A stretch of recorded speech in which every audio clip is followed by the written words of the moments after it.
Hey, what's up guys? Dr. Henry here, and today we're going to work on cleaning up some of that lower leg and foot pain with some nerve flossing.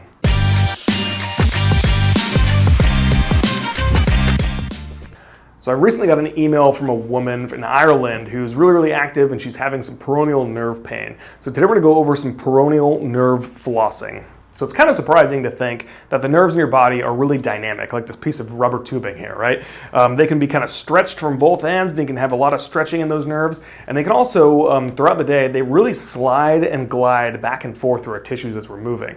And we can kind of control that sliding and gliding by kind of putting tension on one end of the nerve and relaxing the other and kind of moving it through our body. And we can do this kind of in a systematic way back and forth, and that's what's referred to as nerve flossing. That's what we're going to go over today.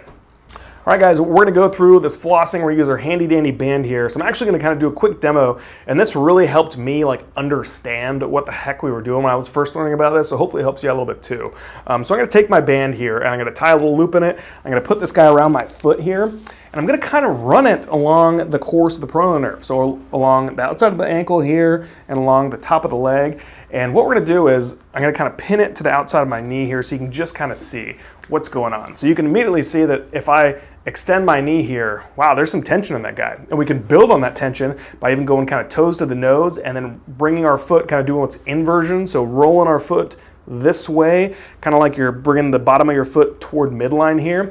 And immediately, if I kind of relax that, well, you can see all this kind of slack here. So remember, we want to kind of slack the tissues on one side and tighten them on the other side. So I'm going to kind of slack things by kind of bringing my head back here, and then I'm going to kind of pull tension by extending my knee, toes to the nose, and then bringing my foot this way. And we can just kind of go back and forth a little bit, just like that. Nice and slow and controlled.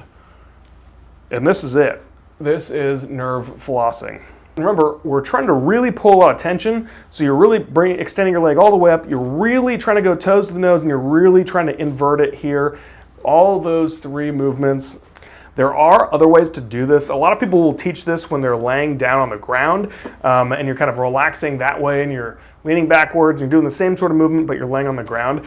I like to teach the seated version for a couple of reasons. For one, because a lot of times I'm working with people and they might get a little bit tired if they're doing some of these reps, so you can actually kind of hold up the leg a little bit and support it as you're kind of doing this.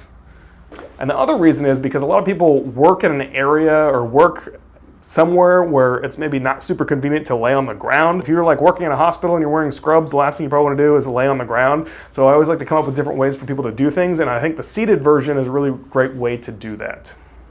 So a lot of times people will kind of forget, they'll flip-flop the movements a little bit. So one thing that helps me remember this is kicking your head off a little bit, right? So if you extend your knee and you kind of bring your toes up here, your head's gonna go this way naturally. Like if you pretend that you kicked yourself in the head. Don't actually kick yourself in the head, it'd be impressive if you could. And then you kind of try to look at your foot and you just go back and forth a little bit. So kicking yourself in the head extends backwards, back and forth. That actually really helped me out. Remember this a ton.